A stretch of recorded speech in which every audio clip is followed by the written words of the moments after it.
OGN 플러스.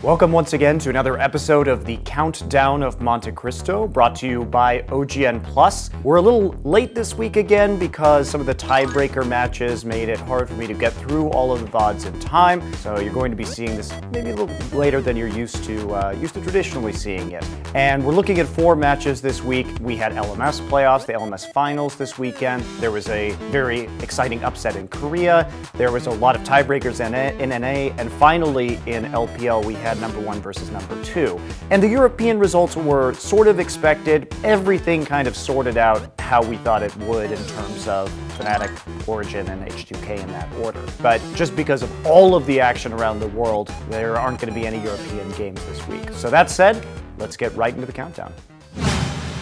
Now, this set up quite a bit, obviously, because the rankings coming into this last week before the playoffs for North America were in a high amount of flux, and it really did seem like there were chances for anybody to beat anybody. And we get a very exciting, lengthy game here, nearly an hour long between these two teams.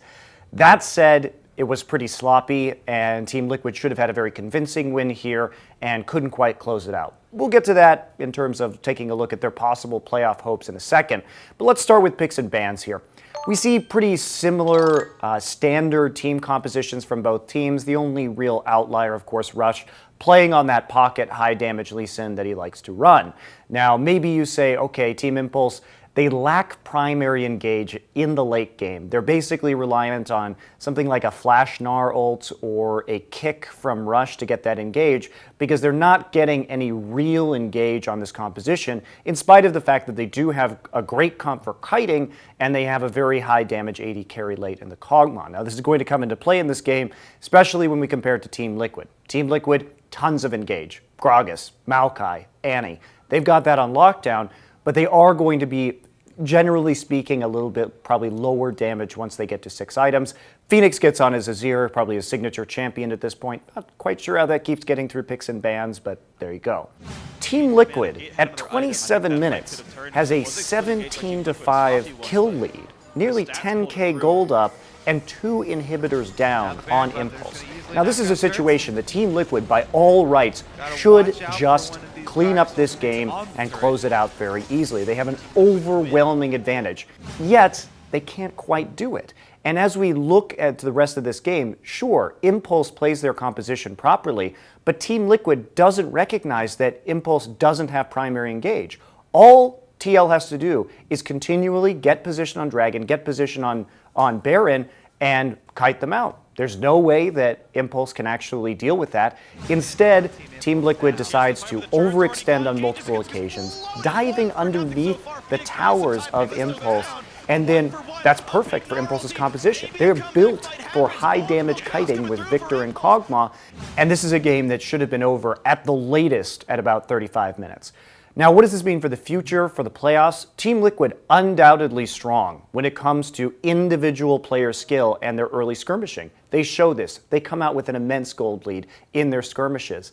But their team fighting, their decision-making around different compositions, kind of weak, and it looks like they have problems communicating in game. So if they can't snowball the kind of advantage that they had against Impulse, it is a worrying sign despite their individual strengths. Impulse, they had a substitute mid laner in Gate. They played pretty well, all things considered, and they show a certain scrappiness and a willingness to fight well behind that allows them to kind of get back into games. I don't have high hopes for Impulse. I think that Gate is not ready for this level of competition at the playoffs quite yet, but we'll see how they do. Team Liquid, they need to get their communication and their shot calling down in the late game if they want to actually win the playoffs.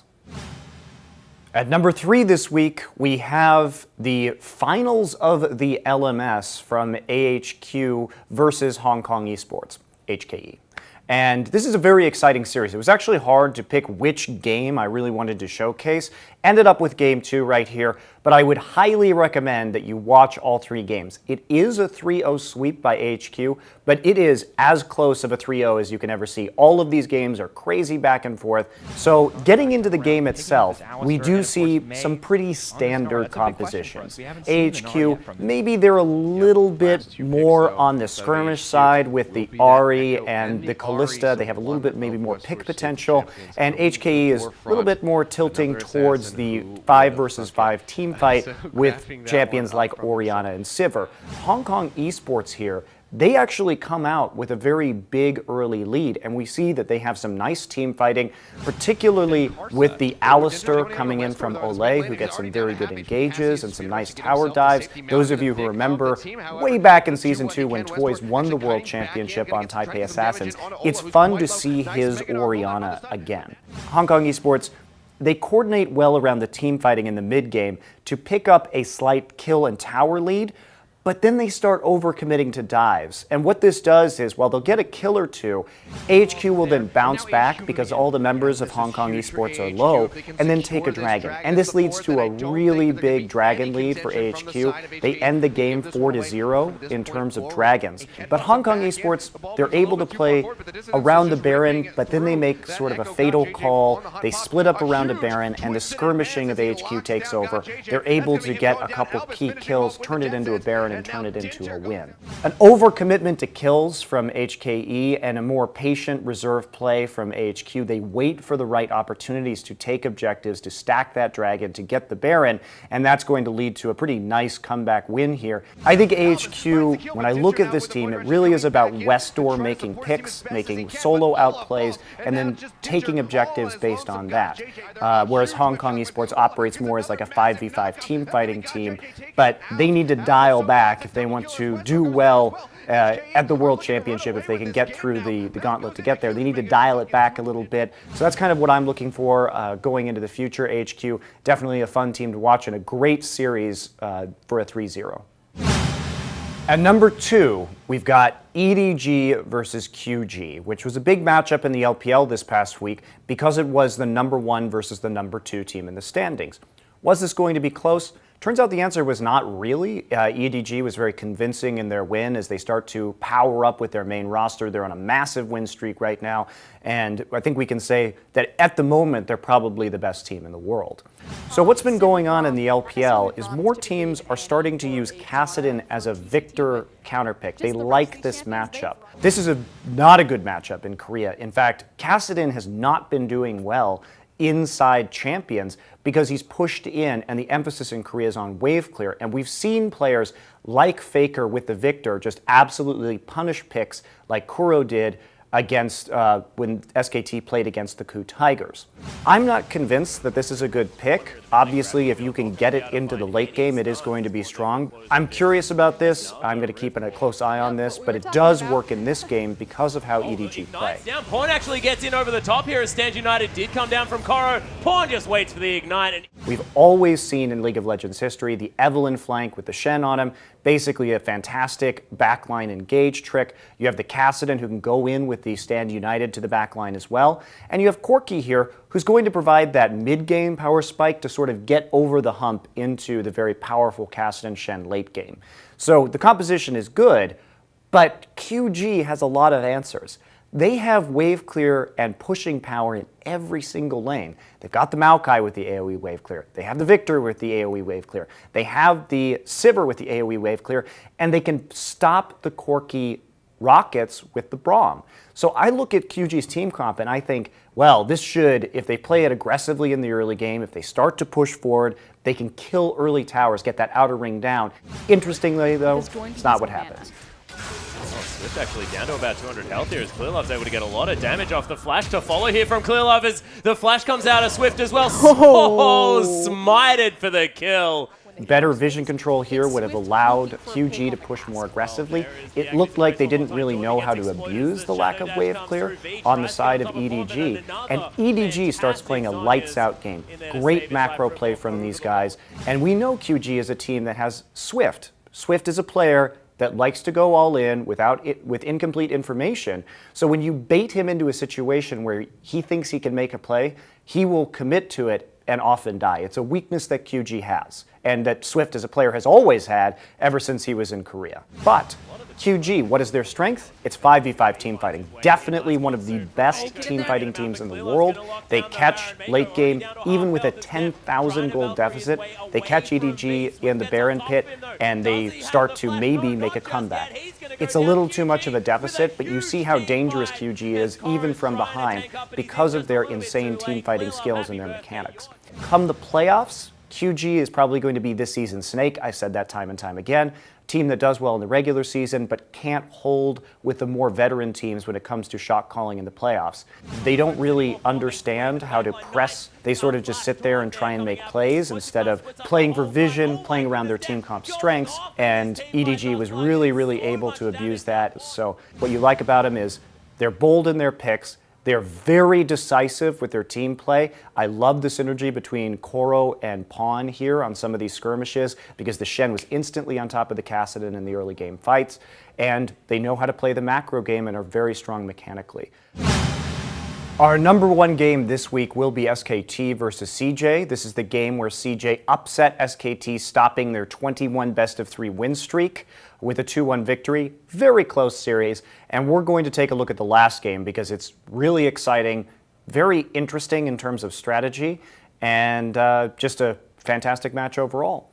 So taking a look at the picks and bans, Rise gets through. First picked by CJ. Now, this came at the cost of banning the Shen on the red side by SKT. They wanted to take away that pick from Shy. He had performed very well and won on it in the previous game.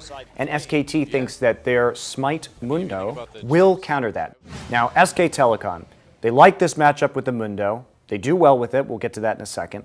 And they have TF and Corki. Now, low damage in the late game comparatively to CJ, but a lot more tankiness with the Alistar and the Mundo. So in the game itself, SKT, their biggest fault is that they overplay their advantage. They try and go way too deep for kills. They try and play too aggressively, which gets them in situations where they end up behind as CJ is able to respond with especially Mad Life on the map, countering a lot of the TF moves, and Coco's Azir getting there in time to start getting kills. Even though we have Marin, who is split pushing like a madman, gets into the enemy jungle constantly, trying to farm up with that Skirmisher Saber, gets a huge amount of gold and a huge amount of tankiness, it's just not enough to get them over the hump. And really what breaks this game is that SKT starts to play late. They have Consume, they have Blood Boil. This Baron is rapidly disappearing. Faker can ult, but he can only get halfway there.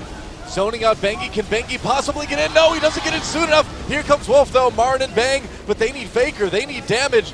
So even though Faker gets to the fight eventually, CJ's able to take that Baron, and then they have the Baron up when the 5th Dragon stack comes. We get a very close fight as SKT takes the 5th Dragon, so it's 5th Dragon versus Baron, but the damage at that point is just overwhelming for CJ.